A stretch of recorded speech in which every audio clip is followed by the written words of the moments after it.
बीते शाम धनबाद जेल के भीतर एक बड़ी घटना को अंजाम दिया गया। कुख्यात गैंगस्टर अमन सिंह की जेल के अंदर ही हत्या कर दी गई।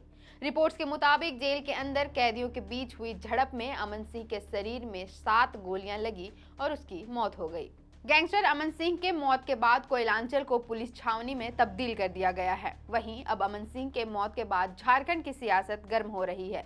जहां प्रदेश भाजपा राज्य सरकार की विधि व्यवस्था पर सवाल उठा रहे हैं, वहीं झरिया से कांग्रेस विधायक पूर्णिमा नीरज सिंह ने ट्वीट कर लिखा कि बुरे कर्मों का फल जरूर मिलता है। बता दें 22 मार्च 2017 की रात धनबाद के पूर्व डिप्टी मेयर और विधायक पूर्णिमा नीरज सिंह के पति नीरज सिंह की गोली मारकर हत्या कर दी गई थी। इस हमले में नीरज सिंह को लगभग 25 गोलियां लगी थी और इस हमले के पीछे झरिया के पूर्व विधायक संजीव सिंह और गैंगस्टर अमन सिंह मुख्य आरोपी हैं। अमन सिंह को नीरज सिंह पर गोलियां चलाने के केस में ही जेल हुई थी और अब अमन सिंह की हत्या के बाद पूर्णिमा नीरज सिंह ने ट्वीट कर लिखा, जैसे फूल और फल बिना किसी प्रेरणा से स्वतः समय पर उग जाते हैं और समय का अतिक्रमण नहीं करते, उसी प्रकार पहले किए हुए कर्म भी यथा समय ही अपने फल अच्छे या बुरे देते हैं।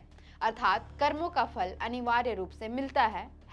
#कर्मा। वहीं भाजपा प्रदेश अध्यक्ष बाबूलाल मरांडी ने ट्वीट कर हेमंत सोरेन की सरकार पर निशाना साधा है। उन्होंने लिखा, धनबाद जेल में बंद कुख्यात अपराधी अमन सिंह की जेल में ही गोली मारकर हत्या कर दिए जाने की खबर झारखंड की कानून व्यवस्था की पोल खोल रही है।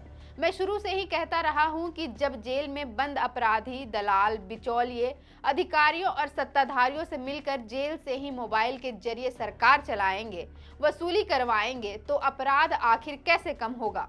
जब राज्य का मुखिया ही अपराधियों को संरक्षण देकर वसूली करवाएगा, उन्हें जेल में सारी सुख सुविधा मुहैया कराकर सरकार चलवाएगा, तो जेल में हथियार तो पहुंचेगा ही। जेल में गैंगवार की इस घटना के बाद प्रशासन पर कई सवाल खड़े हो रहे हैं। जेल में आखिर पिस्टल आया कहां से, यह एक बड़ा प्रश्न है। अमन सिंह को गोली किसने मारी? वहीं जिला प्रशासन के तमाम अधिकारी धनबाद मंडल कारा में कैंप किए हुए हैं। वे पूरे जेल की छानबीन कर रहे हैं और पता लगाने की कोशिश कर रहे हैं कि आखिर जेल में पिस्टल कैसे आया। सूत्रों से मिली जानकारी के अनुसार जेल के अधिकारियों से पूछताछ की जा रही है, साथ ही साथ बाकी कैदियों से भी पूछताछ हो रही है। वहीं एसएसपी संजीव कुमार ने मीडिया से बातचीत में बताया कि हत्या करने वाले व्यक्ति को चिन्हित कर लिया गया है, उससे पुलिस के द्वारा पूछताछ की जा रही है। बहुत जल्द ही पूरे मामले का पट्टाछेप कर दिया जाएगा। पुलिस मामले में अभी जांच पड़ताल कर रही है। हत्या के पीछे की वजह क्या है, इस पर अब तक खुलासा प्रशासन ने नहीं किया है।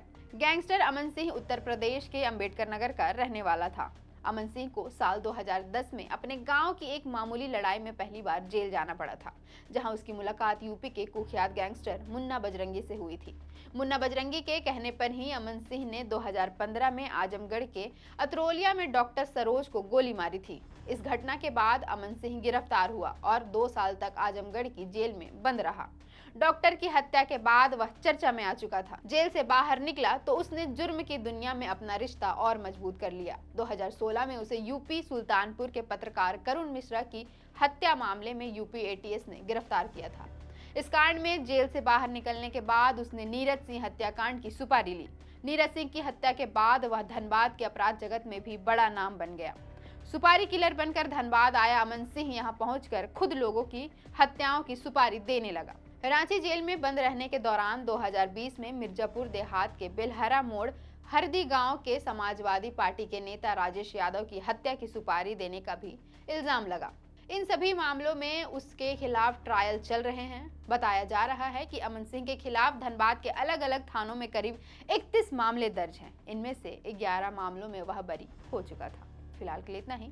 मेरा नाम है अवंतिका और आप देख रहे थे @4filler.news।